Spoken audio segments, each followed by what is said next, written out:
Ribuan pengunjuk rasa di seluruh Israel turun ke jalan menuntut kesepakatan pertukaran sandera dan pengunduran diri Perdana Menteri Israel Netanyahu. Ribuan warga Israel menggelar protes, menuntut kesepakatan pertukaran sandera. Warga Israel melakukan protes di kota Tel Aviv, Haifa, dan Kaisarea, lapor media lokal. Ribuan orang pada hari Sabtu mengadakan protes di seluruh Israel terhadap pemerintah saat ini yang dipimpin oleh Benyamin Netanyahu dan menuntut kesepakatan pertukaran sandera dengan Hamas. Keluarga sandera di Gaza berdemonstrasi di dekat markas Kementerian Pertahanan di Tel Aviv, menuntut persetujuan segera untuk pembebasan sandera, menurut pejabat resmi otoritas penyiaran Israel. Dilaporkan bahwa puluhan warga Israel memblokir satu ruas jalan raya Ayalon di Tel Aviv. Ribuan warga Israel berkumpul di Kaplan Square di Tel Aviv, menuntut pemilihan umum dini dan kesepakatan pertukaran sandera, menurut surat kabar Yediot Ahronot. Persimpangan Karkur dekat kota Haifa di utara menjadi saksi partisipasi ratusan warga Israel dalam demonstrasi menuntut pembebasan sandera, menurut surat kabar tersebut.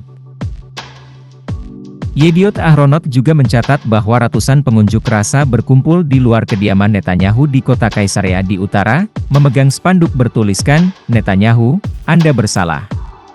Diperkirakan laju protes di seluruh Israel akan meningkat dalam beberapa jam mendatang.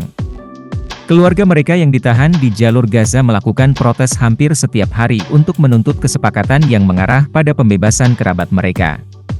Qatar dan Mesir, dengan bantuan AS, menjadi penengah antara Israel dan Hamas untuk mencapai perjanjian gencatan senjata baru di Gaza dan memfasilitasi pertukaran tahanan. Israel memperkirakan ada lebih dari 125 sandera di Gaza, sementara mereka menahan setidaknya 8.800 warga Palestina di penjara, menurut sumber resmi dari kedua belah pihak. Gencatan senjata antara Hamas dan Israel berlangsung selama seminggu dari 24 November hingga 1 Desember 2023, di mana terjadi penghentian permusuhan, pertukaran tahanan, dan bantuan kemanusiaan yang sangat terbatas diizinkan masuk ke Gaza, yang dimediasi oleh Qatar, Mesir, dan Amerika Serikat.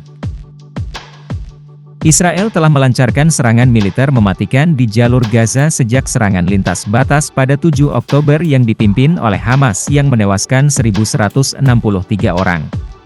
Lebih dari 31.500 warga Palestina, sebagian besar perempuan dan anak-anak, tewas di Gaza, dan 73.546 lainnya terluka akibat kehancuran massal dan kekurangan kebutuhan pokok.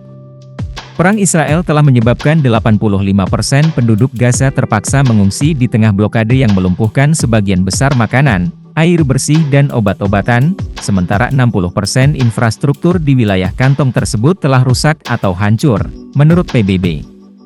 Israel dituduh melakukan genosida di Mahkamah Internasional. Keputusan sementara pada bulan Januari memerintahkan Tel Aviv untuk memastikan pasukannya tidak melakukan tindakan genosida, dan menjamin bahwa bantuan kemanusiaan diberikan kepada warga sipil di Gaza.